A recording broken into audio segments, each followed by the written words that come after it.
All right, let's run that thing, man. Don't get mad if it just go in. We going That's what she said? Hey. Apparently. That's terrible. Now look, y'all. You already know what time it is. Check it out. You know what I'm saying? Just like double penetration, there is a such thing called a double standard, right? Oh, and that's what we're talking about right now. All right.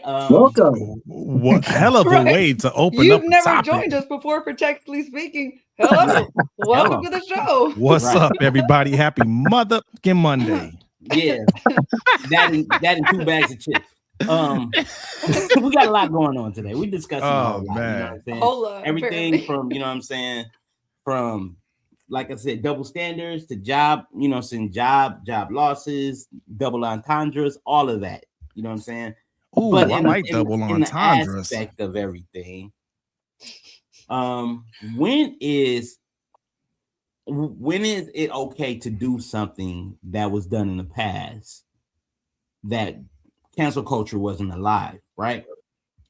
We didn't start experiencing cancel culture till, let's say, the internet stage, right? Tropic Thunder, now Druski. And you're kind of being cryptic. Tropic Thunder, what? Druski, what? So there's this. I'm trying to be on Could Have Been Records. Is that what we're talking about with Druski? Can I still get on?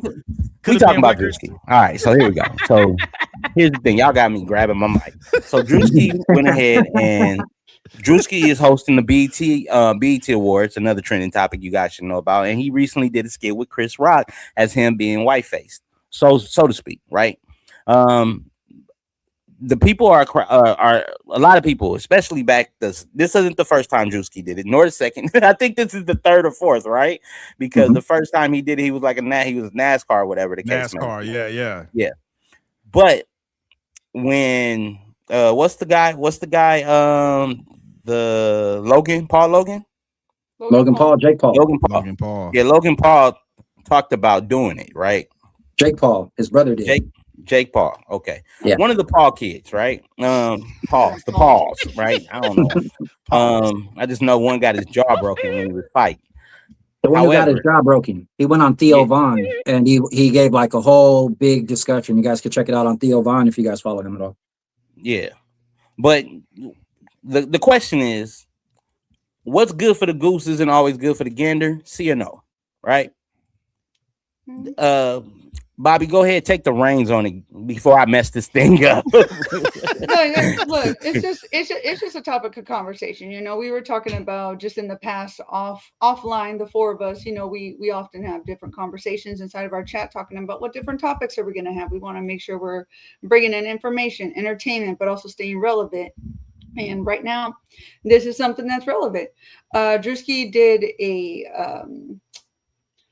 I don't know what would you call it. I'm sure it was just a skit, right? It was a skit he did with Chris Rock. Chris Rock was dressed up as a cowboy. He looked mighty nice too, if I might say so. You know, he dressed up as a cowboy, just as himself. They went out to, I guess, what was supposed to be some sort of a rodeo event or something. And so Chris Rock proceeded to interview Druski. Druski was dressed as what you would probably assume a typical redneck would look like, right? So guy kind of big, what we would call like a Bubba, kind of a bigger white dude, and you know, wife beater looking type of shirt on, and he's got a U.S. flag cowboy hat on, and he's talking like he don't really understand the questions, and you know, just kind of making him sound dumb. Now he was spot on for playing a redneck. He was spot on. I'll say it. He was spot on playing a redneck. Okay, so not trying to be PC over here. I understand. I ain't trying to listen. I ain't trying to be PC because it is what it is, and I'm not gonna try to like make anybody feel less than or step on toes, but I'm gonna keep it real because I would hope somebody would want to do that too. Because I ain't trying to always. I'm not like worried about. I'm not worried about hurting people's feelings because. Oh, we know that. Quite frankly, I don't give a damn. We know that. Okay. You know, we've talked in the past, you know, Druski, even though he's funny, his skits are funny and stuff, but we've talked about what does that double standard look like. Right. A black guy was able to, you know, put on whiteface and dress up like somebody of a different skin color, right? So at the end of the day, I'm sure it was comedic fun. But again, we talk about the double standard.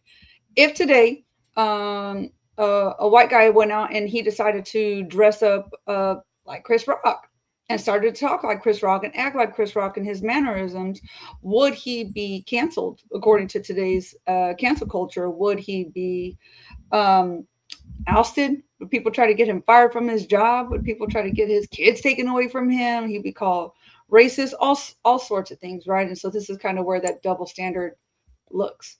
When is it okay for this set of people to do something, but this set of people can't? Or it's okay for you to be offended, but I can't be offended. You know? Right. And Yeah. Let me lay the cards down right now. I was not offended by Druski, but quite frankly, because I don't really care. Because none of his little comedic efforts involve me, my family, or my money. That's all I'm saying.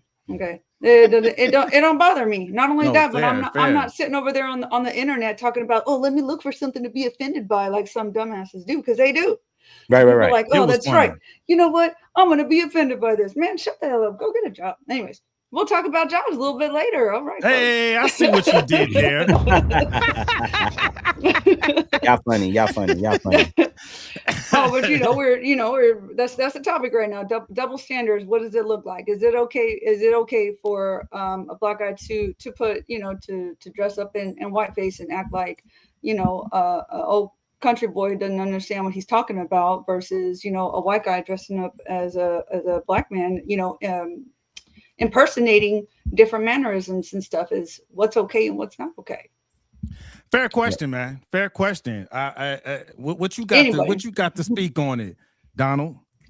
Context, my friend. It is all about context, right? Like I am totally understanding of the culture and the culture shift on how it shifted, because just a few years ago, it was made very clear and being pointed out more about the Caucasians who were doing blackface. So morally, yes, it's wrong. But at the same time, yeah, you have the right to question when you see a black person doing the same thing. But it's out of context, right? Because Caucasians in the white culture have been using blackface way back in the day, right? But it wasn't always in a derogatory form, right? A lot of times it was in an acting form when they were taking the stage and stuff like that. So even way back in stage time when they were using black paint, it wasn't always in a racial tone, right? And so when you see like the Wayans brothers and they're doing the movie White Chicks, right? Like they're not necessarily hating and displacing on white culture themselves or white people themselves, but they're relating to culture in itself, right? And I would think that for the women, if anything, women would be upset with something like that. But with what Druski did, like he didn't. Still one of my favorite movies. He didn't go out there and say, hey, this is how they act, yada, yada, yada. He portrayed a satire. And that's exactly what it is. Like in our picture, if you look at the picture, right, we got what's his name? Robert Downey Jr. from Tropic Thunder, right? Like is our thumbnail, right? So like I'm not disgraced at all by that role, because he played a great role as a black person, right? And I think ultimately, because I'm black and I'm white, I have the opportunity of looking at it from both sides. One side is way more sensitive than the other side is, so it's all about the feelings that are being hurt, right? Like you gotta, so that's why I say, if you're a Caucasian, if Jake Paul, because I heard his comment and he was justified in his thought process too. Any white person should be justified in that thought process. But if Jake Paul did do it, I would suggest him do a character like Druski was doing, as opposed to just putting on blackface and doing a little two-step, Aunt Jemima, like that Good shit point. with the big, like, context. That's very belittling. Man. That's belittling. If somebody did that and dress up just to act stupid, Fair. Yeah, right. Like they did that, Gleason, Jackie Gleason or something like that, was one of those old school 30s or 40s actors in the black and white days. He kind of he did it a lot. I think the point that you made, Donald, I think this comes down to context, because when Robert Downey Jr. did it, I loved it, but it was the context, right? He was playing an Australian actor that was playing a black character. and he was living that role. Like there were even points when he was like, "What do you mean, black people?" And the actual black dude was like, "Wait a minute, what do you mean, you people?" Right. And like the actual like black guy in the movie, he was saying all the stuff we were thinking. I was thinking watching it, you know. So I think context matters, man, because I loved it. I like that's one of my like favorite Robert Downey Jr. movies, man. Like he killed it, man. Yeah, absolutely. But I think it does come down to context, man. And I think you made another good point too when you said like one side might be more sensitive to than the other. And I'm gonna take a guess and think maybe the black side is more sensitive. And it's really I've been thinking about it. I've been thinking about it since the first time Bobbi asked about that, because she asked about it the first time Druski did it, and then when he did it, like basically his version of White Chicks, right? And like I think there's layers. There's historical precedence, right? Because I think up until Robert Downey Jr., anything before that, there was always that little hint of racism when blackface was done in Hollywood. Because it's no secret that most industries in the U.S. were racist, especially Hollywood. Back in the 30s and 40s, like that you were talking about, they were doing it because they didn't want to give black actors jobs. So they would just paint their face with the black paint, and they would portray those characters, right? Yeah, right. Minstrel. It was called the minstrel shows. Yeah. And a lot of that was tied to Jim Crow era. So a lot of it was very malicious, and it was very tied to what was going on during the Jim Crow era, which I will always ask people to understand each other just as neighbors, right? If you understand what your fellow American went through and maybe some of their ancestors went through, maybe you would understand why some people would get heated. For example, look, Japanese Americans, Chinese Americans, right? Personally, I would never do anything that would slight them or make them feel uncomfortable because I'm familiar with their history and what they went through, right? You know, Chinese people that were brought here and used to build railroads and other things, the gold rush, you know what I'm saying? And they were they were used in a way to help build this economy.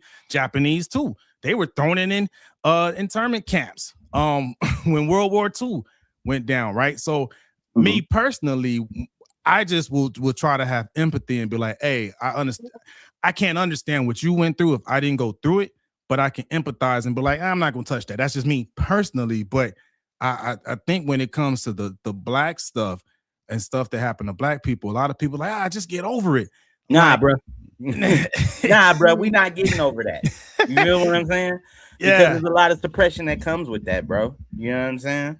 And it is. And I think a lot of people forget that. Hold on one second, y'all. Yeah, go ahead.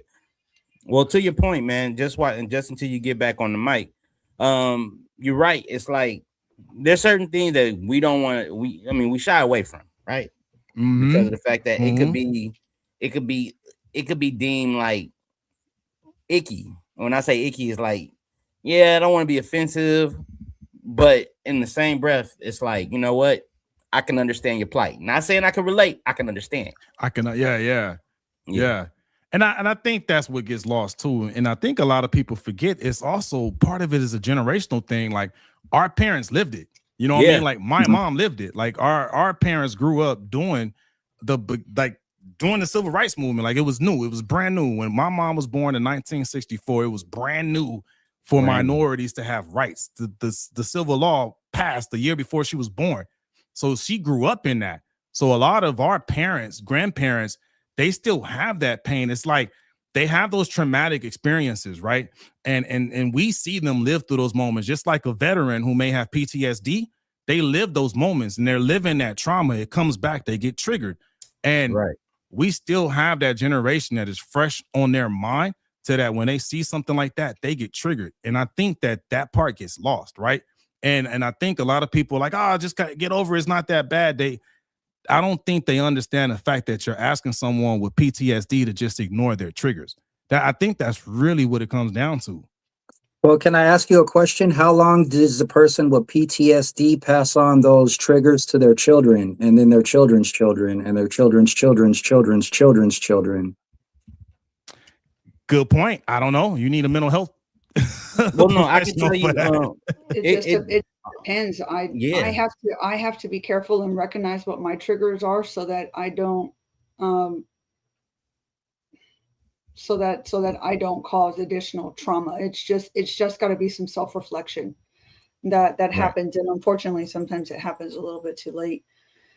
Yeah, This is all not in the, comedy, though, man. We're talking about Druski, who's a comedian. He's Yeah. doing comedy skits, man. I mean, if you can't take a break and laugh at someone because they're intentionally trying to make you laugh with something, then you might think you might be a little bit too uptight, right? Like, I mean, if comedy ends up being the true resistance, right, and the only way that you have freedom is through comedy to express like happiness, like you're going to put a limit on a lot of people, right? And if you take away that freedom in comedy, what other outlets do people have to go to feel some type of release or relief from the everyday stress that life puts on us, right? Like there's nothing better for me personally to have had a hard day and then go home and watch a cool comedy from like Chris Rock, where he's saying some of the most racist things I have ever heard in my life, you know?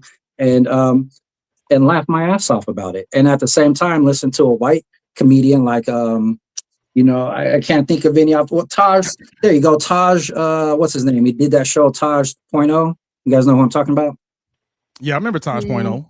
Yeah, right. So that guy's very, very controversial on some of his comedy as well. And so that's your flip side to it, right? And you should be able to have at least that platform to express yourself freely, right? I mean, what he did with Erica Kirk, really, that's what we should be talking about with Druski is what he did for Erica Kirk too far, because not only was he crossing the line with white in some people's eyes, but he was crossing the line on feminism, right, and sexism, right. I'm surprised the ladies aren't talking trash about him portraying a woman, right? But in that case, how many people in Hollywood are dressing up like women anyway, right? And so it's like, I don't know. Well, Hollywood is weird, man. But if you can't laugh at this shit. No, this is all good stuff. What was you gonna say, Corey? So Hollywood is different, right? You know what I'm saying? Because Druski ain't part of Hollywood. He's part of social media. Good point. Let's be. He is the social media of today that Dave Chappelle was back when Dave Chappelle. If social media was around, yeah. Right. And Dave Chappelle also has some skits where he was dressed up as a white person. You know what I'm saying? Yeah. And I get what you're saying. So, right? I think the main difference is I am not aware of any type of systemic anything that happened towards Caucasians that gave them any PTSD, any type of post-traumatic stress. I'm not aware of anything in the history of the US that you could tie trauma to, that if they saw something like that, it would trigger them. And I don't know. Somebody I think that's dressing the up like difference. a white person? Yeah, you're right. That's probably why they're not blowing shit out of proportion the way the African-American culture does. Well, right. I mean, they're speaking about it, but they're not out there protesting and teaching their kids, hey, there's systemic racism. And then their kids teach their kids, hey, there's systemic racism. And then even though there's growth and progress, they'll never see it because a lot of Black culture teaches their kids that it's always systematic tearing down of the Black community, and you'll always have to battle and scratch and claw to make something out of yourself. And let's not say a lot because we can only go by what we I like to listen to Stephen A. Okay, I'm going to use Stephen A. as an example because he is a great example of an African American who speaks his mind. I say Stephen A. And there's my answer. Okay, so Stephen A. is not a good example. Even him. That's not a good example because Stephen A. is a person who has money. Yes, he has money and he's quote unquote in a Black industry, but he's not. He's in sports. Listen, I'm going to stop you. If we take it out of entertainment, all of the neighborhoods that I drive around every day, a lot of these neighborhoods I go to are Black neighborhoods. These are some of the nicest neighborhoods that I go to. I've taken on these new accounts in the Baldwin Hills area. When you're driving through La Brea or La Cienega to go from the South Bay to LA, and all those big houses in those hills are all owned by up the hills. Black people, you know. If you look at some of the nicest neighborhoods in what some people would perceive to be ghetto neighborhoods, they're all houses. There are tons of successful people of all varieties, colors, shapes, and sizes. It's about what are you going to do with the opportunities that you're given. And if you're not given the opportunities as another group of people, then you might have to struggle more, but figure it out because other people have. So my question and to there's you nothing is stopping you from doing that as well. No, I get you, but my question to you is this: are those people the ones complaining about their scratching and surviving? No. I don't know. Okay, I don't but know I can very tell many you people they're not. personally that are affected that way. You know, the only folks I know are you guys. Right, but And the so people in the frat, and none of y'all are affected that way. A lot of you guys have made it and have become successful, man. You true, know? and that's respected. But when you can't say a lot of people, when there's a demographic of a lot of people, when I'm talking, and maybe we're saying the same thing, but when you saying that black people always relating to the struggle of something that's going on, basically, I'm paraphrasing from what you're saying. That's not always the case because you just said it. You're driving in Baldwin Hills, predominantly black. Windsor Hills, predominantly black. Lemert Park, predominantly black. Cost of living over homes, there, man. and they have homes. money. But what they also have, they have hustle. You feel what I'm saying? Those people, you know what I'm saying? We know that the deck was stacked against us, but that didn't mean we just gonna sit up there and look at the deck. We're gonna knock that shit down. You feel what I'm saying? Yeah. We're not going to sit up there and just look at the situation. Yeah, we're going to complain about it amongst us. But then after the complaint, after the 45 minutes of saying the white men, this, all that, there's going to be somebody in that circle, mainly probably me, going to be like, so what we going to do about it? Because the shit ain't going to get flushed until somebody put their hand on the damn toilet and flush it. And then when we do that, then we come up with a solution. But not everybody is like that. The demographics of the people that the media, Bobbi been having something bubbling for a minute. Sorry, Bobbi. I'm sorry. May I go ahead? Kindly interject, my brother. Let me interject for just a second. She said, "My brother." My brother. Let me interject for just a second. I love saying this, and you have to understand where I'm coming from, right? So, it's not a color issue; it's a culture issue. There's a culture that surrounds itself with, when you talk about the rap music, you may love the rap music, but the lyrics that are instituted inside of it are meant to push people into the streets. You're hustling, you're pushing that stuff on the street. You know what I mean? There's somebody's robbing and killing and ganging and stuff, and this is meant to look cool. They're not talking about, hey, are you putting in the work on that 9 to 5? And the only reason why I say that, I know we've talked about this before, but I grew up right on the east side of San Antonio in a predominantly Black and Hispanic culture. And so sometimes my sister told me the other day, she's like, your ghetto's coming out. I said, my bad. I was pissed. I was pissed. She's like, your ghetto's coming out. I said, man, these hands started talking before my mouth does sometimes. And I was like, I got to be careful. Anyways. Is that what the clap? We start clapping. Look. I keep it. Look, I try to keep it. Keep doing it now. Keep doing it now. Look. I try to keep it low key. Okay, I do my best. It's not a color thing. It is a culture thing. And the only reason why I say it's a culture thing because the culture extends outside of the Black community and it goes into Hispanic and white communities too. And so one of the biggest things that I saw, and when I was in middle school, I was like maybe 1% demographic. In an all-Black middle school that I went to, one of the biggest things that I saw was that other Black people were making fun of other Black people because they were smart and they were trying to do the right thing and get the good grades. It's like, oh, you just want to be white. Oh, you just want to be like the white man. I was like, what the hell? Does that have anything to do with this kid's smart? Like, let him be smart. But then he was being belittled and put down because they were smart. And I felt like it just kind of came back to culture. It had nothing to do with the skin color, but cutting each other down for wanting to be better and do something better ain't a bad thing. I think you're on to something, but I think I'll add to that.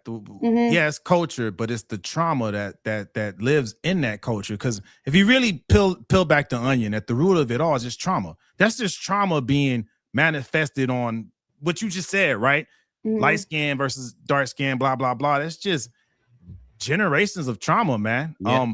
And I think that goes back because the question is there a double standard, right? I would say no.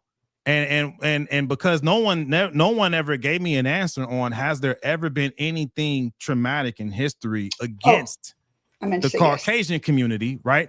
I can't think of any. It's not talked about in history books. Only black slaves are talked about. We don't talk I can't about tell black. you, We man. don't talk about black slave owners. We don't talk about the people who even owned slaves were only rich people. They weren't your typical people who were farming. They didn't own slaves. It was and rich. there's a It group was of white rich people white out people. there. There were Irish people that were brought here too, who Thank you. There it is, were man. immigrants. But let me ask you this though: See, the white culture is so vast, but they all consider themselves one group of people. But each of those, a lot of the white races, so many different ethnic cultures. You know, and you just combine them into one because they're white. I wish I could give you some examples, man. I have some examples of a civil war where brother was killing brother in order to free the slaves, and so. You got a lot of white people who went out on a limb and risked their lives and gave their lives up multiple times to try and help the black community become free and have somewhat of that. But I wish that, Bobbi, you kind of make a good point, right? I don't ever remember being taught anything negative about the white culture either growing up. Or anything that was systemic against Caucasian or white culture or whatever you want to call it. But in the history, to be fair, one clarification.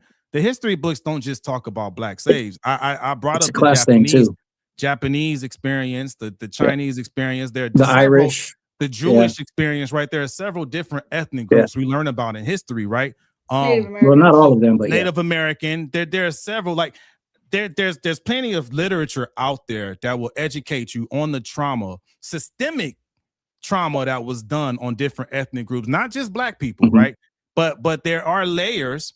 Of like we talked about the history of blackface and how it was tied to Jim Crow. I don't know of any such scenario that was like that for the white community, right? So where someone from a previous generation that still has that trauma from what they went through, that passed it on to the younger generation. Because I could say when I see something like that, like a blackface, it's gonna rub me the wrong way initially. Like even when Robert Downey Jr., I was like, yo, what's this? I was uneasy about it. And then when I got into it, I'm like, okay, this is pretty cool, but where's that coming from?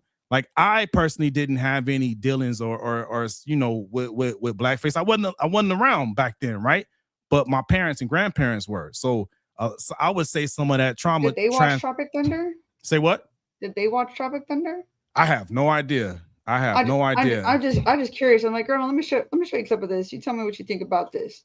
Any baby boomer any black baby boomer watching this, chime in and let me know. Did Tropic Thunder trigger you? Because that's really the question. Because I think the baby boomers and above, those are the black folks that really went through it. Like we've been through some stuff before, but what I've been through and experienced on a racism level is nothing near what the baby boomers and older generations went through.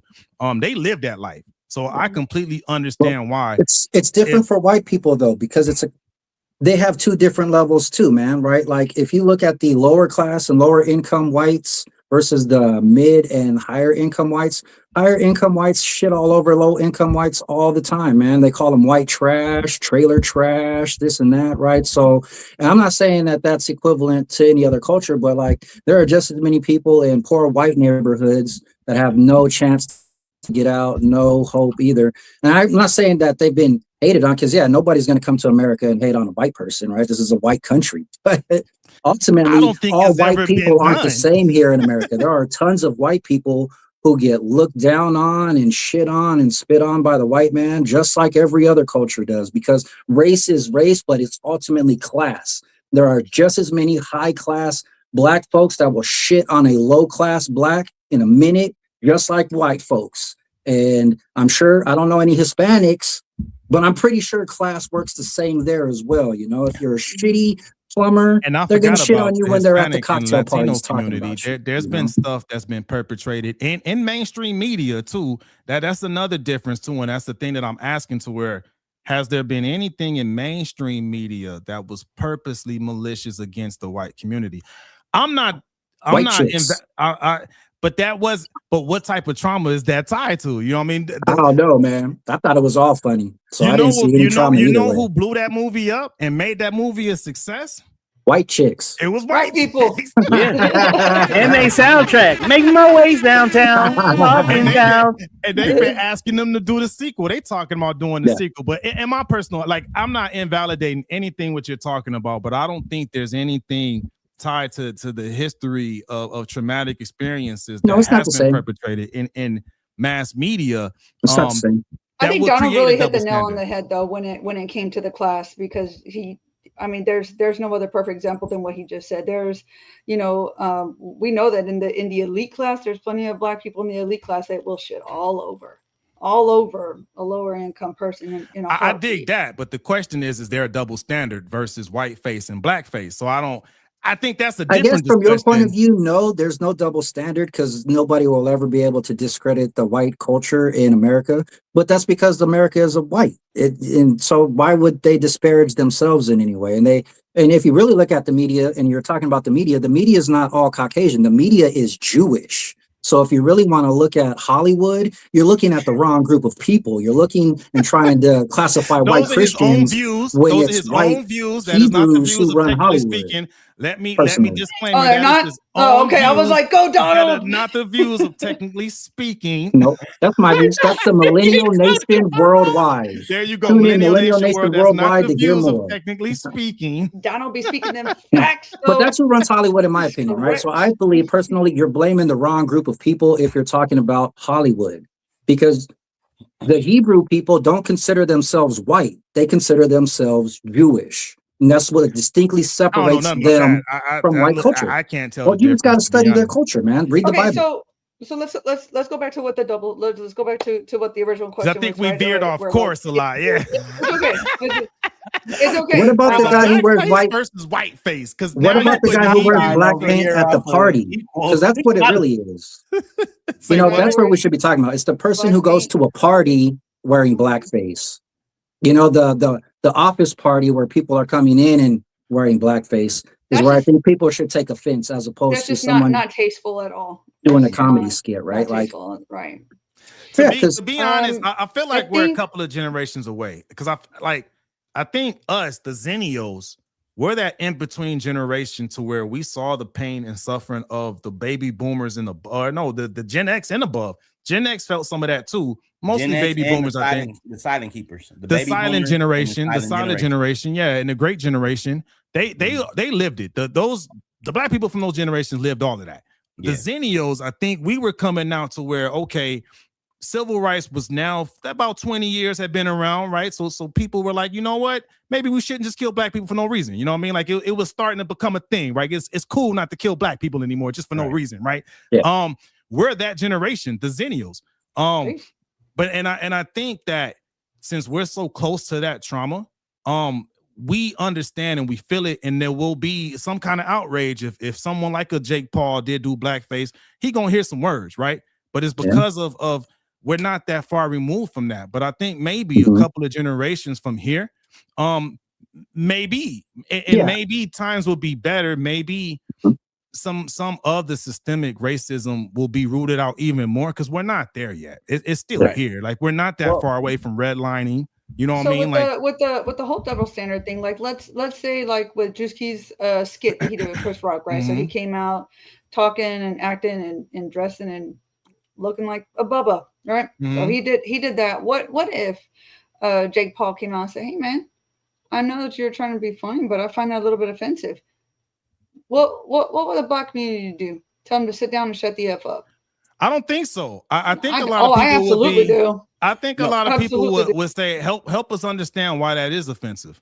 Right. No, a lot of the black comedians that go for it, it's all about context. I watched the videos, black comedians, but the black community, because it's a comedy thing, right? Yeah, he's not getting out there and disrespecting the black culture, man. Well, he's just acting like a black person. Community, not comedians. So it's different. The black community will feel a certain type of way. The black comedians will be like, go for it. Because Cheryl Underwood, she was on the Breakfast Club and she was talking about the roast that happened with Kevin Hart. I saw that. When old boy was talking about her husband killing himself. Hey, right? she gave him the okay though. Well, no, she told him she gave him okay, but she told him like, you better make it funny, because if not, he did, didn't he? But did y'all watch it? No, I didn't watch it. Oh, I you guys watched should it. watch I it. watched Man. it. I I think thought a it was better good. example was the one white But comedian wait a that minute, made the joke finish, about. Let me finish Being this point. the hanging joke, the lynching joke. Let me finish this point though. The point is comedic and community. Totally different people, right? Comedy, there's a set rule of and an honor amongst a code amongst comedy and comedic people. You can do that. Let's say Druski. He's not Hollywood, but he's a comedian. There's a code he feels that he can do. Everybody was on, and he was not like whiteface, blackface, churches, old school. Yeah, new he's school. hitting them all. He's hitting them all. Everybody. You feel what I'm saying? He's hitting every culture. Yeah, And the comedian, any culture could get it. Yeah, the comedian loved it. The Real church quick, was though, I'll tell you this outraged though. about it. I'll tell you this. I bet you he'll never do anything like that towards the Jewish community. I guaranteed he would never do that. Bro, Druski? I doubt. Yeah. I doubt. I think you're wrong because he just did something. To the Druski, Muslim do it. community. If he does do it, they'll I cancel don't think he him. will. He will get canceled so quick. They're too powerful. Well, He'll get canceled, man. You can. I'm unless sorry. he got Now you get it. unwritten approval. But think about what he did with nobody. We're gonna be talks called bad about anti-Semites him, just by right? talking about this right now, man. Like we're being anti-Semitic right now just by even mentioning the Jewish culture, man. I'm not It's crazy. anti-Semitic. I'm anti-Zionist. There's a difference. Yeah, I heard about Zionism, but no, now we're going way too But far. going All right, back to the double standards. I think at the end of the day, it would be hard to justify why it's offensive because there's no trauma tied. There's no historical systemic trauma tied to it. I think that's the biggest difference. Oh, sure. England taxed them for their tea, bro. That was devastating for the. Oh yeah, the black people didn't do it though. That was Europe. That was England. That's the king. More white on white. Yep, more white on white. Mayonnaise on mayonnaise, man. Mayonnaise on mayonnaise. Oh no! But you said something, Bobby. I'm trying to remember what it was. You said something earlier. You asked a question. Dang it! I forgot what the point. And so it just. I think you know it's what? Just what's up? I know what it is. I had told you. I had told you that I don't want to be that person. Be like, do your research, but look it up. The whole idea of being black and white is nothing but a divisive way of color coding people. When truly, every single person living today is just a different shade of brown. Some are lighter brown, some are darker brown. That's it. Yeah, 100%. I mean, we're all different shades of brown. I think it's really just an American. You said culture, right? To really, and when it came to the U.S., they're divisive words. They're used to the divide. Well, yeah, 100%, and that's what established the class. That's what established the classes. If you really want to get to the root of the tutor of it, right? Because when originally in the U.S., to y'all points, the Irish and the different type of white people that were just grouped together, they were separated in different races back then on paper. To your point, but I think you had said something, Bobby, and I was like, dang it, that I wanted to touch on that. You had just said it earlier, man, but I think I missed it. Damn it, you said it was good, and I wanted to touch on that, but we veered off course a little bit. I'm trying to remember what it was you said. Something about slavery. No, I already talked about that. Dang it.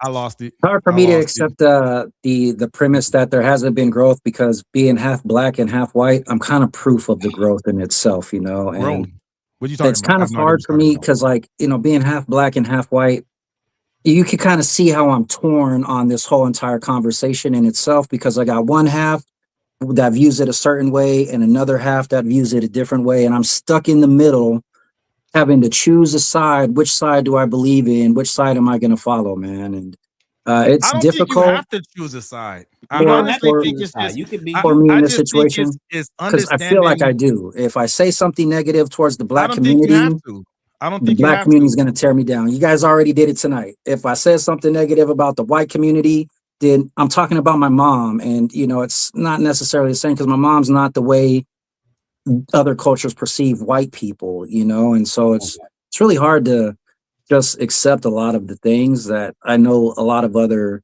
Africans accept, man. I kind of wish sometimes I was on one Africans or side or the other African completely, because then I could There's a fully difference. understand and accept, But Well, there's it's even No, so no, many no, no. cultures. Geronimo said something, bro, because you said something. We got to correct that. Go ahead, Geronimo. What was it? You said Africans. Yeah, because he said Africans would say, because even Africans don't like African oh, Americans. Black American. Yeah, I'm sorry, Black Black American. Americans. Yeah, that's a whole different discussion. But very different. No, because but needed to be. You said it's about choosing a side. I don't think it's about choosing a side. I like this discussion because I think what it does is try to bring up some understanding. Like it's understanding your neighbor's pain, right? Like let's pretend this was something that had to deal with a sexual assault issue, right? There are plenty of women out there that have had to deal with sexual assault. Maybe someone did a comedy skit about that. Do you ask those women that have trauma from sexual assault to just brush it off? It's just the comedic nature. No. I don't think you can. There's still trauma that they have to deal with, and maybe they're triggered, right? And I don't think a lot of people understand that when you're telling Black people to just, it's just funny, you're asking us to do the same thing. We would be asking a woman that's been a victim of sexual assault to just gloss it over because it's comedic. And I don't think a lot of people make that connection. Like, that's essentially what you're doing. Anytime you're like, it's not that bad, get over it. It's just funny. It's in the comedic sense. But no, that's real pain. That's real trauma. Just like that woman that has to still deal with and try to heal from her wounds and trauma from being sexually assaulted. That there's no difference. And I think it's really just to try to hear each other out and understand each other's pain. And hey, if you know this is something that triggers someone, maybe don't do it. You know what I mean? I think that's really what it comes down to. Comedians aren't going to ask their audience, hey guys, if you're triggered by this and this and this, you need to leave. You need to leave because I'm about to set off all your triggers. But I think that's different. But because as far as I know, the blackface thing hasn't been done since Robert Downey Jr., at least not in a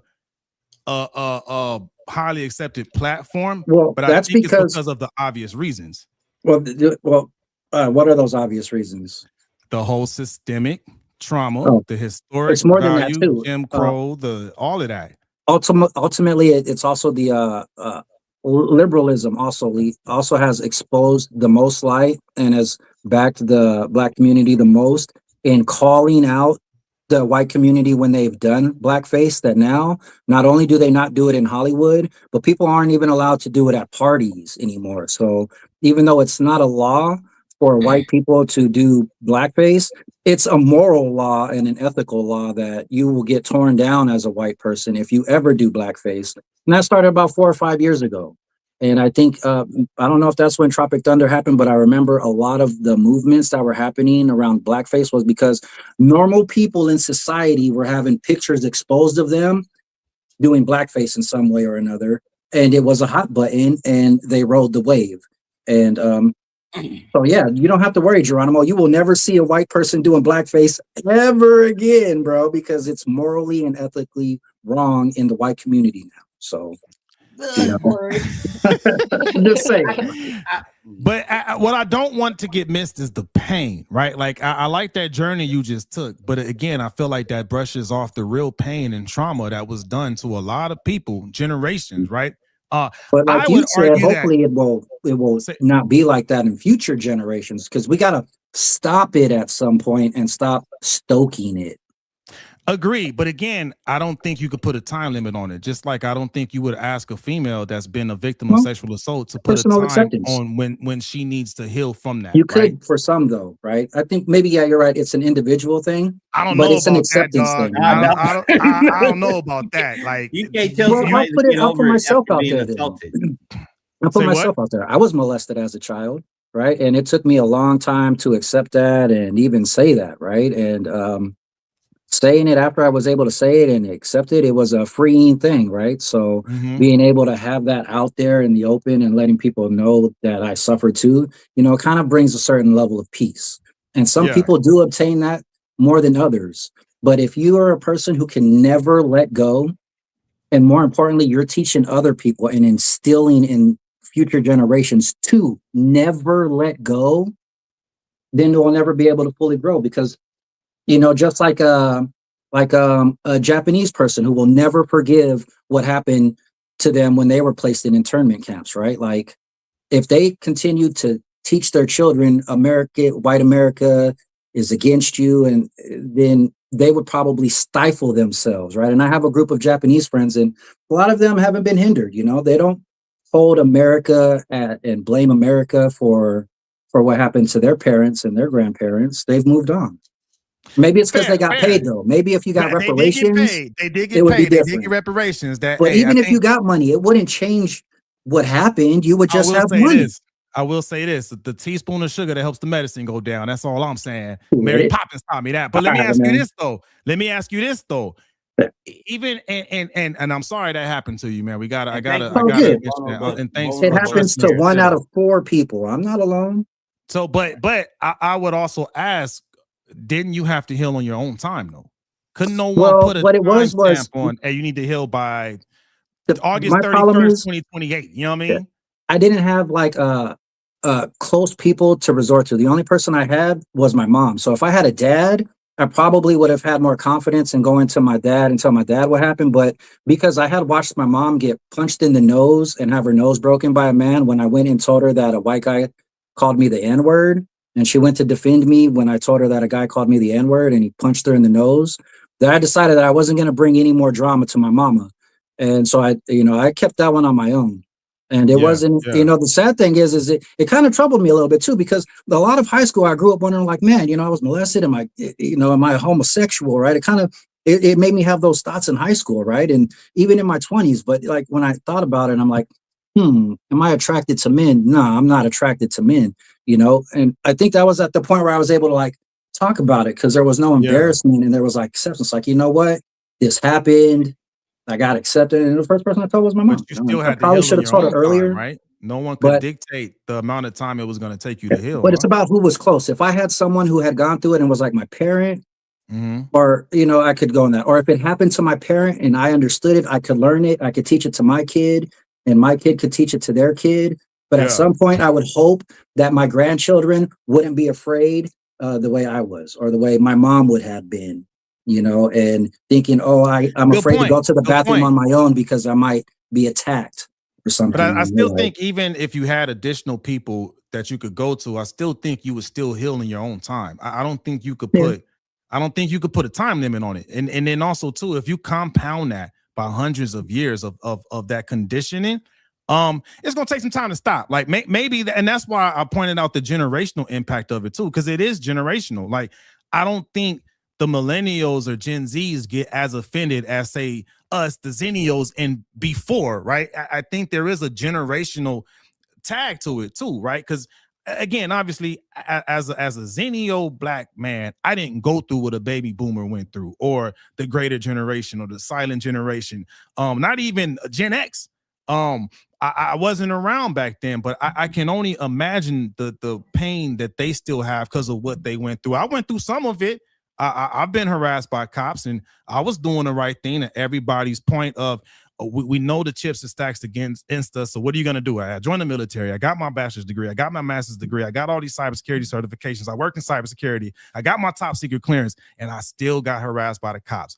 And that's the type of trauma that lives with you, that when you see a black face like that, understanding what your parents and grandparents went through, it's going to trigger some pain.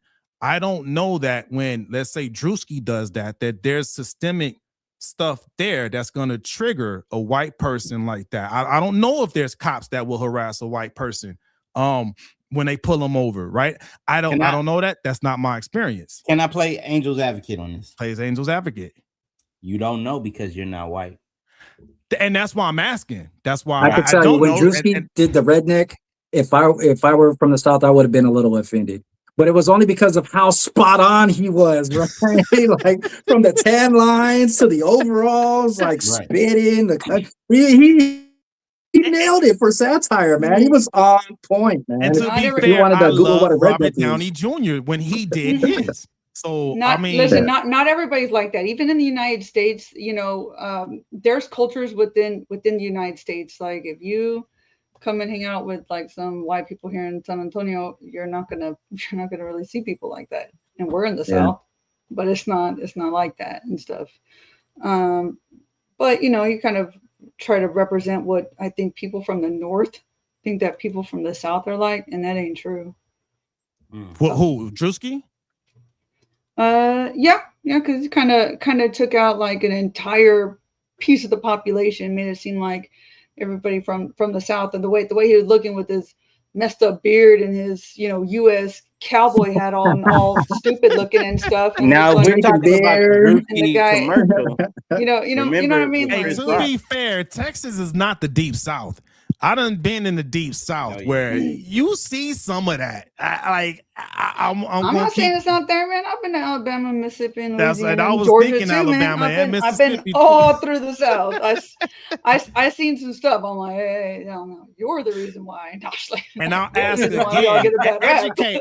Educate the show. Educate us, like anyone out there that may have gotten offended. Educate us. Why? Why did you get offended? If you did get offended when you saw Druski do what he did, why did that offend you? Just to learn, because I don't, like Corey said, I'm not white, so I don't know that experience, so I don't understand why a white person would get offended. I am black, so I do understand why someone would get offended by blackface, and that's really is listen and exchange, man. Let's teach each other, because if we can understand each other's pain, I feel like we can help each other heal from it. You know what I mean? That was my overall point. And possibly get a new job, right? You never know. And possibly get a new job. I see what you did there. Yeah, but I was gonna go do something that was gonna mess up the flow of that. Okay, go ahead. Sorry, I'm so sorry. Oh man, I was about to say. I ain't sorry. I was gonna throw the race all in that one. No, let's get into the next topic on the episode. Change it let's just race to the topic instead. Let's do that. I see what you did there. Hey, but that's a good discussion though, man. I like that. I like having these what did you call it? Icky discussions, because I think we need to have more of these just to help understand each other, man. One love. There you go. I like that. Hey, one thing about music, when it hits, you feel no pain. Come on now. What you got? Well, okay, so we racing to the topic, man. Again, Bobby, you the one that's coming up with all these good topics. Good discussions, Bobby. Come on, Bobby. Man, I ain't taking no credit. This is a group project. Okay, it's a group. It ain't me, so I ain't about to do that. I'm not about to do that. No, but listen, one of our very own, they did have a sudden job loss, and one day while he and I were talking at his daughter's party, I said, hey, you know what? We ought to do a segment talking about bills don't stop. Bills don't stop, because you know what? If life is going great and you've got a good job, and all of a sudden one day, bam, something hits you, the hammer comes down, they say, hey, I'm sorry, we gotta let you go. What do you do? Because bills aren't gonna be like, oh no, it's okay, I'll wait till you get that next job. That's not how life works. This is not how life works. So what do we do whenever there's a sudden job loss? So I am that guy that she speaks of. So what did you do? Well, first I was like, oh shit, is this real? And I my first time since separating from the military, I found myself unemployed. And I've heard the stories from other veterans on what they went through, but nah, man, first it was that shock. It was that shock that hit me. It hit for real. Like, I'm just thinking about, I got this bill, I got that bill, I got this one, I got this, the bills, they don't stop. So the first thing was, okay, how do I stop the bleeding? Basically, it's like you in the field, right? What can I keep? What do I need to cut off? Like, I literally wrote down a whole list of stuff that's like, okay, what's stuff that I don't need? Canceled all of it. One thing I learned during this experience was credit cards, some of them, they actually have financial hardship programs. So like when I was on top, like you said, jobs was good, got the platinum cards and all of that stuff. Not easy to maintain when you lose that job, but those companies, they have financial hardship programs. So I mean, that's like one of the first things I did was I applied for the financial hardship program, and what they'll do is they'll lower your interest rate. The interest rate went from like 19% to like 8.99%. That makes a huge difference. Of course, huge difference. And for anyone that may be going through that, or if you go through that, because sometimes you'll be like, oh man, this won't ever happen to me. Well, shit, it happened to me. So That makes a big difference, man. And basically, there's a set payment that you have to pay, but they're gonna charge you up front. And when they was like, yeah, we're gonna charge you up front, I'm like, dude, I just told you I lost this job. Luckily, I had some money in the reserves, right? And no, they take a monthly payment, automatic payment for the next year. And it's at 8.99% versus the 19% that's normally on the platinum card. You know what I mean? Like, I would definitely urge you to any of your billers out there, call and ask them for any financial hardship programs they may have, so you can apply for them. Not all of them have it. USAA had no love. They was like, I went to USAA and was like, hey man, this is a situation, lost my job, trying to see if you guys have anything that could help. And they was like, nope, we can't do anything until you go past due. It's like, what? So you want me to take the hit first and then you'll help me? Versus American Express, once you let them know what's going on, they will lower your interest rate and put you on a set payment plan to help you until you get that next job. That's one thing I did. Go apply for that unemployment. Something I learned with unemployment, if you've been self-employed, you don't qualify for unemployment. Didn't know that. You better keep yourself employed. Hey, you know what? Something informational too that I didn't know when I had gotten deployed is the same thing too. You're able to call some of your creditors. I ended up calling the Apple Card because the Synchrony Bank that has the Apple Card. I ended up calling them and letting them know I sent them a copy of my Title 10 order showing I was on active duty, like presidential status, where he has to like sign off on my orders and everything. And they ended up lowering my interest rate. It was like a 12.8 all the way down to a 4%. Because I was on Title 10 order. So if you don't know and you end up getting deployed, having to leave either reserve status, guard status, or active duty status to go on to Title 10 orders. And so if you can let some of your creditors and billers know, hey, this is exactly what happened. And most people will and should work with you. The same thing with your mortgage company. So if you were in November when they had the government shutdown and stuff, a couple of our very close-knit group friends that are government workers, they ended up being, qualifying to get their like 2 mortgage payments pushed ahead. So basically they tack them on to the end of the loan. You'll still owe, but you won't owe immediately. You also won't be, left behind. So it's just something to know and to do. Yeah. Yo. That's helpful. Definitely. And shout out to Embrace Change on IG. She said that she paid insurance on credit cards for involuntary job loss. So that's a hack. You feel what I'm saying? That's a hell of a hack. Who was that? Yeah, my homegirl Demi. She's her nonprofit is called Embrace Change. Hopefully, I'll get her on this show. You know what I'm saying? Demi, stop playing. Come to the community. Stop playing. Hey, I love that. Thanks for that. So no, that's one thing. So anyone that is an entrepreneur, self-employed, 1099. Again, I did not. I mean, it makes sense hindsight 2020 because you're not paying into it, right? Because unemployment is something that the employers, they actually pay into that unemployed insurance, right? Well, there's LLCs and certain things that you can sign up for with labor unions. That's the purpose of most unions when it comes to labor jobs. Yeah. If you're in that type of industry, in that field, I wasn't at the time. So, but look into that. Yeah, because I have insurance. Like I'm insured and covered, right? Like for unemployment. Unemployment? Oh no. That I'm talking unemployment. You gotta be a W-2 for that shit, man. So because again, the topic was, what do you do when you find yourself, with a job loss, but the bills don't stop, right? I'm just sharing side hustles, man. Side hustles and fucking fallback jobs, bro.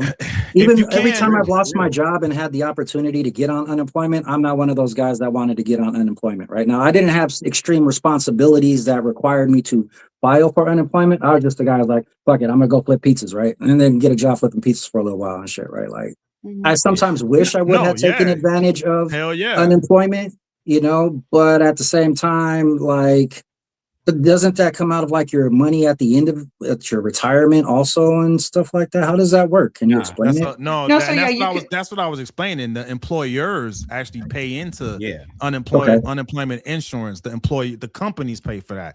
But so it's not all W-2 workers have that. It's just W-2 workers. W-2 workers have it because the companies pay for that. Pays for it. Okay. The companies pay for it. If you go get a job and work there for 3 months and get fired, just get hired to get fired.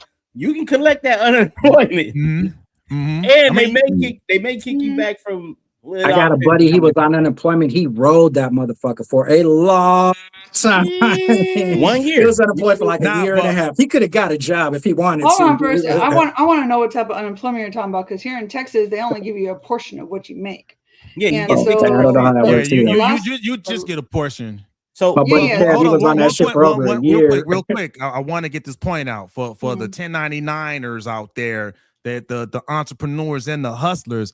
If you don't have the company that's paying in the unemployment insurance, put extra money to the side. Luckily, I did have money to the side that's been helping me out. But if you don't put extra money to the side, because when you're a 1099, you got to pay your own taxes. So typically, you got to do 20 to 30% aside just for taxes, your own taxes, and self-employment taxes a bitch.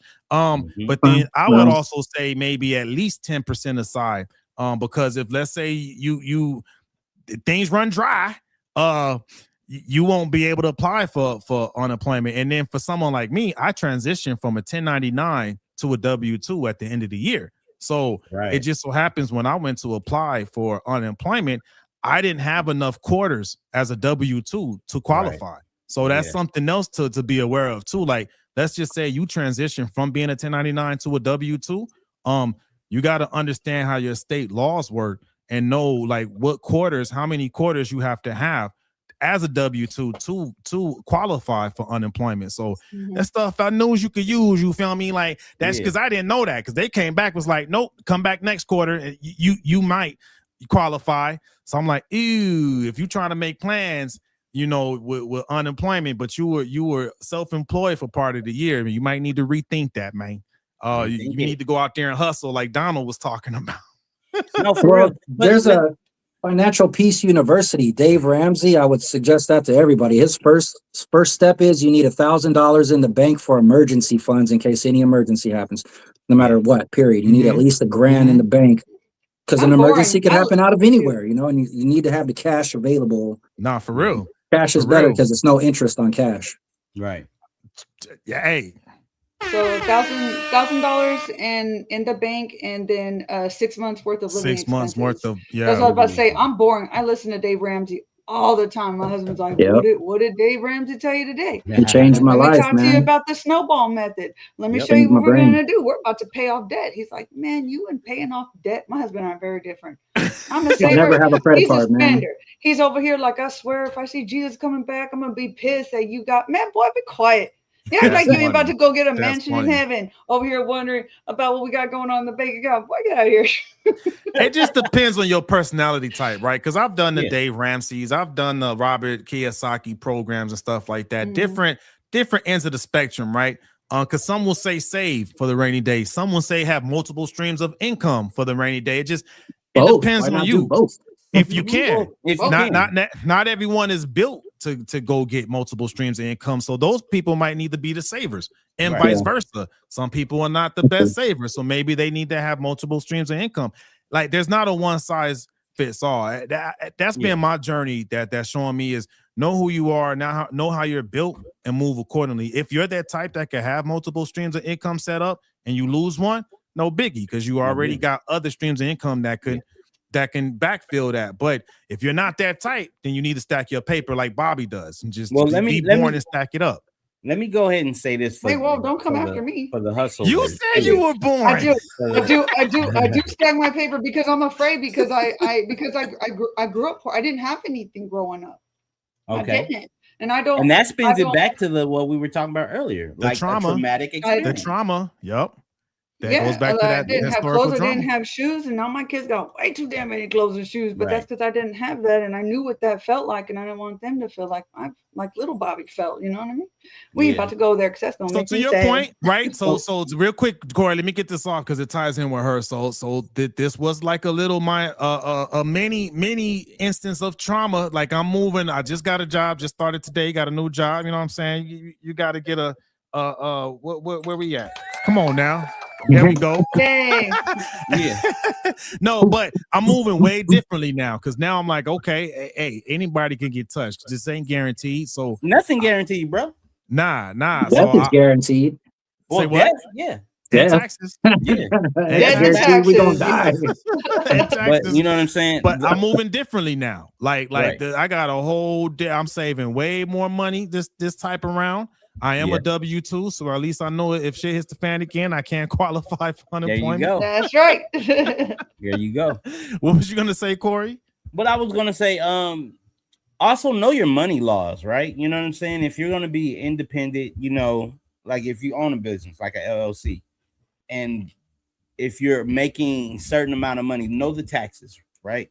As a LLC, you know that if you're an employee, right, making under $60,000 keep you safe because of the fact that there's tax laws, right? Number two, if you doing side hustles, don't go and start an LLC because of the fact that the side hustle, you can still not register, but you can still count that income as income made, but it's like self-employed. Like we were talking about, like you can do a freelance, right? That money can be able to be counted off as a loss, depending on I'm not a loss, but counted as income, gross income.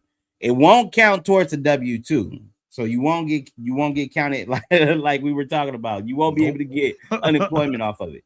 But there is a lot more ways than getting a source of income than the normal traditional way, right? I like that. You know what I'm saying? We've always been the ones that be like, you know what? Go get a trade. Let's go into college be like a secondary right now, right? Because we all know that going to college 4 years to go into debt to learn something that about time you get out of college is going to be outdated, especially in the time of AI. You know what I'm saying? Depends on what you're going for. Yeah. Because if you're a doctor, you cutting on me, you better have a degree. You know what I'm saying? I'm not going to you if you ain't got going in the law.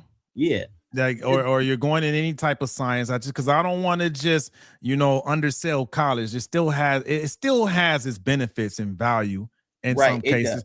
Actually, you know what? That's in my thing. I had to market myself in the job industry. My master's degree, my bachelor's degree, my associate's degree helped me. You know what I mean? Like they still use that as a gate check, right? Like no pass. Some industries are just built that way. Like if I didn't have my degrees, I probably wouldn't have got, some of the offers that I got. So I just got to throw that out there. It depends on the industry. Totally understand that. But the thing about it is until you get that job, because I hear it all the time, and I even see it on social media, people saying that they're working. I mean, they're applying for jobs. They've applied 100 times. It's been a year since they applied for jobs and they haven't gotten a job. I'm like, well, if you're applying, why don't you find, you know what I'm saying? Well, not just the field. Some of them work like at Meta. Some people worked at other institutions, even in sales, like wireless. You know what I mean? Those jobs, you can easily pick up another job like that. But then some jobs, it's very hard. But that doesn't mean you stop working. You find a way to create a lane to get you some income. So then now you have, you know what I'm saying, some experience. So you can potentially go into another industry with the experience you learned on the job and the experience you learned by being self-employed. So now you can be able to make yourself another opportunity make yourself another door open instead of just keep knocking on the same sales door, knocking on the same warehouse door. One thing I want to add to that too, because I was listening to what you were saying. There was a wise man years ago, Corey, that taught me your network is your net worth. Hey, that also applies when it comes time for looking for a job. Yes, it does. Now, I was sharing with the team before we went live. It came down. I had two offers at the same time. One of them was knocking on doors the old-fashioned way, found something. The other one, the one I ended up getting with, was through my network. I wanted to share that too, because that's also important too. Because I think some people think that if they just get out on LinkedIn or Indeed or name your job site, right, and just push out hundreds and thousands of resumes using AI, et cetera, that's going to get something. But you also got to use that network too, man. And I'm going to say this. I'm glad I have a pretty good network, right? Because I wouldn't have got this job, honestly, straight up and down. Like, was I qualified? Did I have the degrees, the certifications, the experience? Yes, and yes. But had I not had that network, I wouldn't have got it. So that's important too. In addition to what you're saying, like everything everyone shared, yes. In addition to, man, make sure you got a strong network too. You got to get out there, man. You got to get out there. Shake some hands and kiss some babies, And baby. kiss some babies. You know what I'm saying? With the ugly lips, like.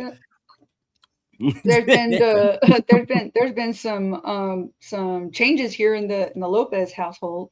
You know, just recently, you know, you have to take the L whenever it comes. I talked to my husband. I said, hey, you know, the water damage, you know, business just ain't been very good. There's been changes in the insurance industry that has kind of caused a ripple effect down to us, which we're a mom and pop, you know, water damage company, and unfortunately we're not going to be able to compete with brick and mortar, you know, large companies that have been in business for a very, very long time.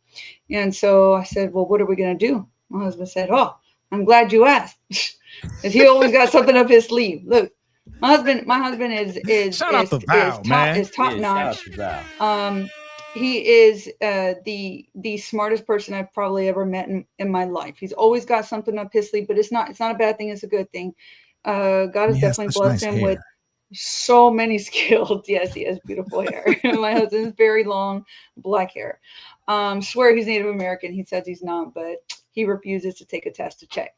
Anyways, side combo. But listen, this man is brilliant.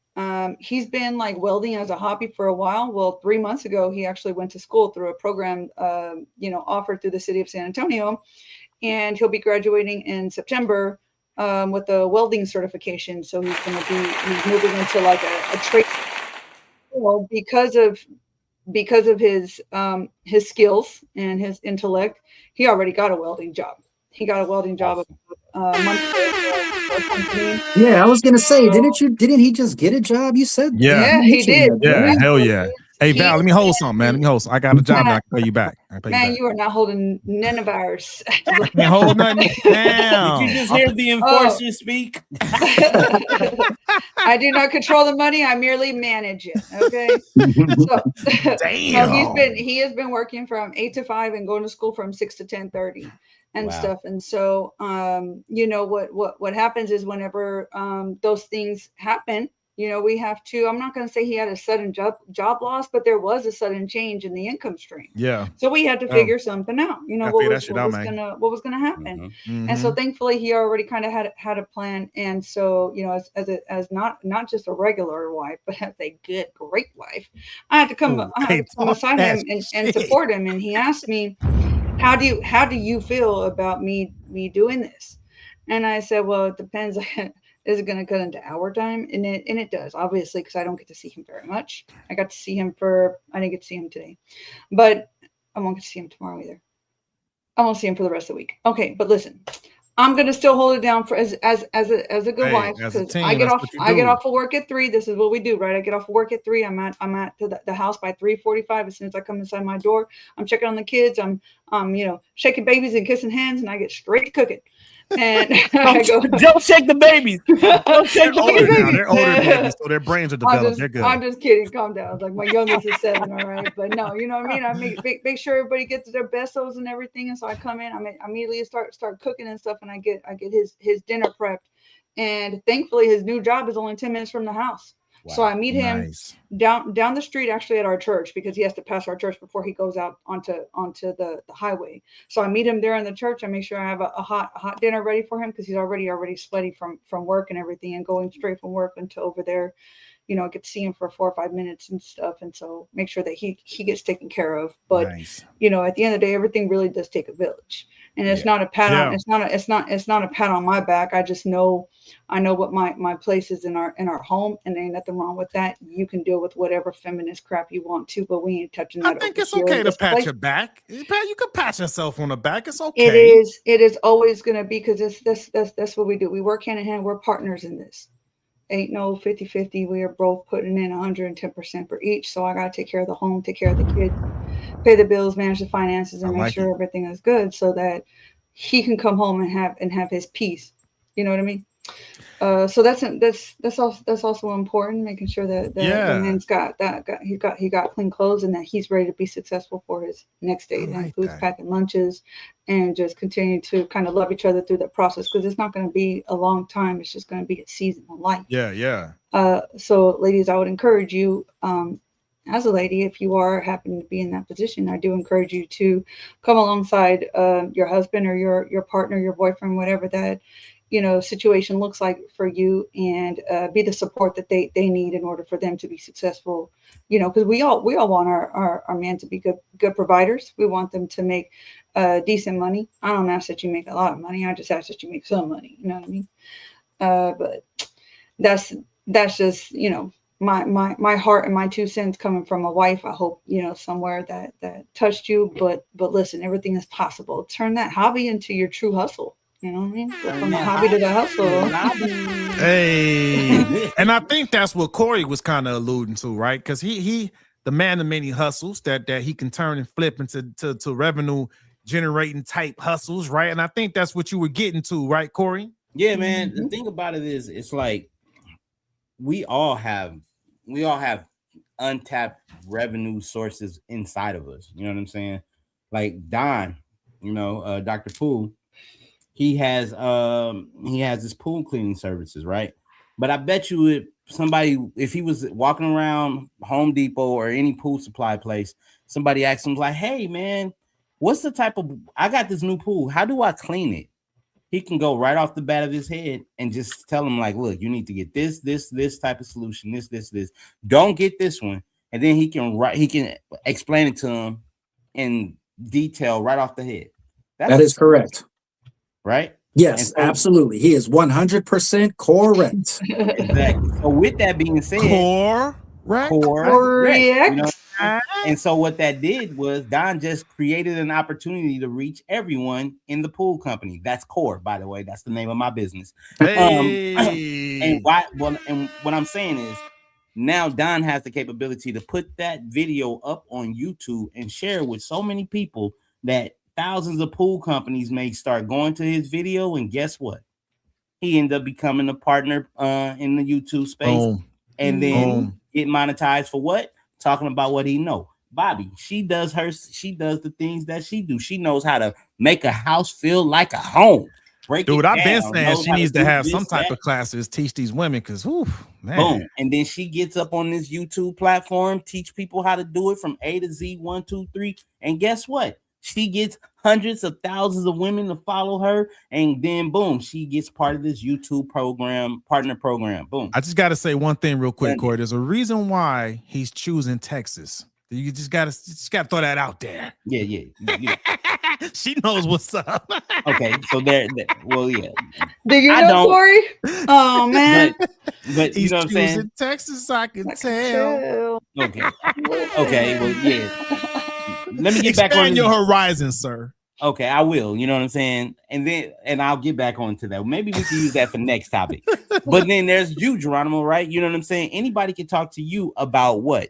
I mean, you can talk to anybody about cybersecurity. You know the isms and the is-ahs and the is-os. We were talking about that earlier. I like how you did that. You know what I'm saying? And then if somebody wants to get into cybersecurity, you can talk to them about the Wemo or the Waymo or whatever it was that we were talking about on our channel previously. Isms and is-os, yeah. And then you can bust that down on a Canvas spread, YouTube sheet, put that bad boy on a YouTube channel, and then now everybody looking at you like, hey, Gmo knows everything about cybersecurity. Why do I gotta Google when I can go to a link from this brother who can show me in the video? Yeah. And now he got thousands of subscribers. So what I'm saying to this is, for all the people who tune in, there's something inside of you that you have, that you're a great person. You're what we call a SME, subject matter expert. Put it on paper, break it down. Make some digital links with Canva. You could do all this for free and send it out to your people so that when people need something in that particular area, they'll go to you. And guess what you could do?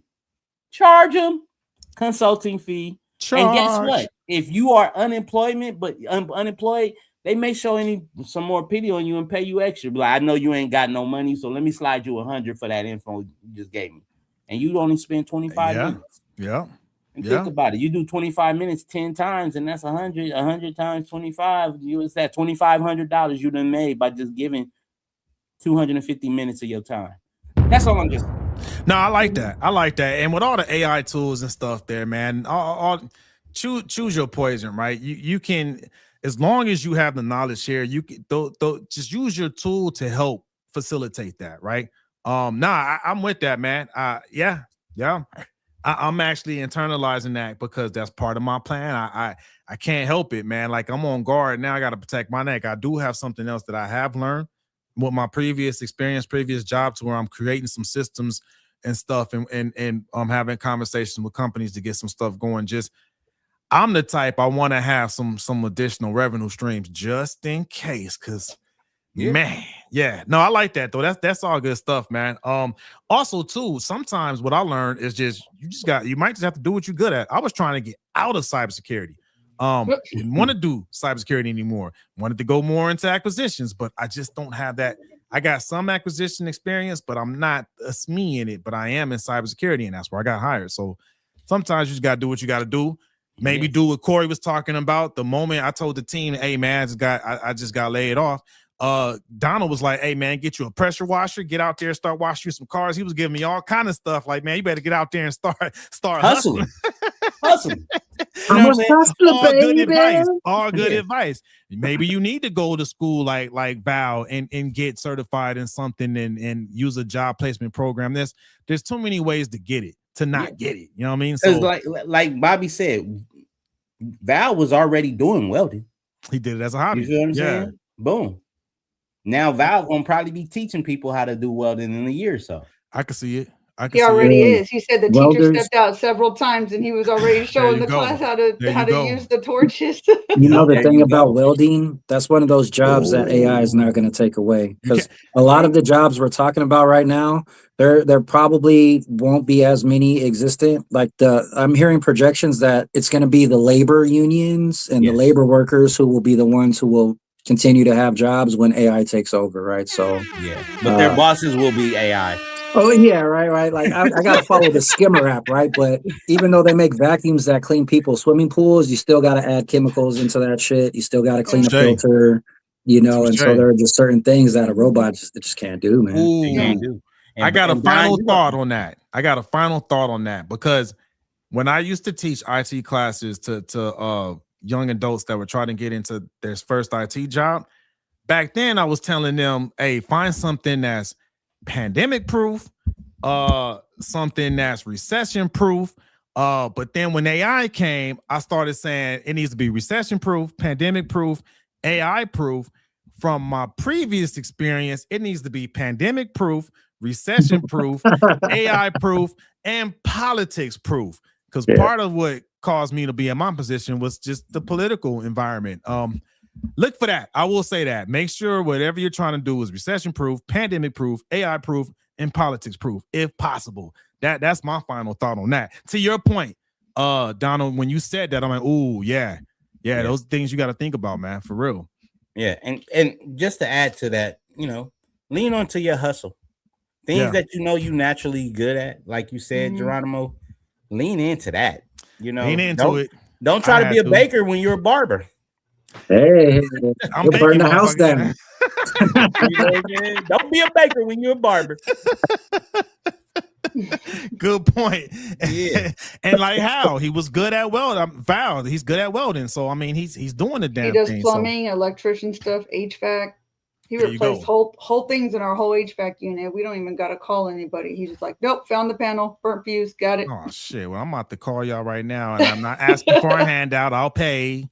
Just got a job, so I can pay now. Okay, like still get the homie discount. I still get the homie discount. Hey, what I think that's it though. This is a good conversation, man. Yeah, man. I missed y'all. Yeah. So look, it's great to have the team back, man. It's good to see you. All four. It's the first time all four of us, huh? All year. It's been a minute. This year. Hey, that's so with that being said, what we want to do is we don't want to say bye. what we want to say is look at our other video that's about to come out right after this one. And with that note, you know what I'm saying? Bobbi, what you got to talk to them about? Let them know about what you got going on. Hey, listen, if you like any of the content that we're talking about and stuff, make sure to follow Technically Speaking. Give us a like, give us a subscribe, comment, tell us where you're listening from, and hey, give us feedback on what it is that we talked about during today's conversation and stuff. And so if you like any of the content, feel free to call. Don't call me, but you know what I mean. Call me if you need someone to talk to. On Instagram, on Instagram and Facebook. Bobbi.lopez.5. I'm the only cute one, so that's me. Corey, tell them what's up. Yo, man, you already know what it is. It's your main man with the game plan, Corey Giovanni. I do numbers things, so just hit me up, Corey Giovanni, on all platforms. Send me a message. Let me know what's on your brain, and I can see what I can do to help you make some change. Donald, talk to him. I clean swimming pools. You can reach me at O_G_millennial and get some quotes and questions answered. You could also go to YouTube and search Millennial Nation Worldwide. Join the page and the nation as we move forward together. Hey. All I got to say is like the channel and click subscribe. Other than that, y'all have a happy Monday. Y'all have a good night. And look at the channel that's coming up right now because it's a good one. Peace.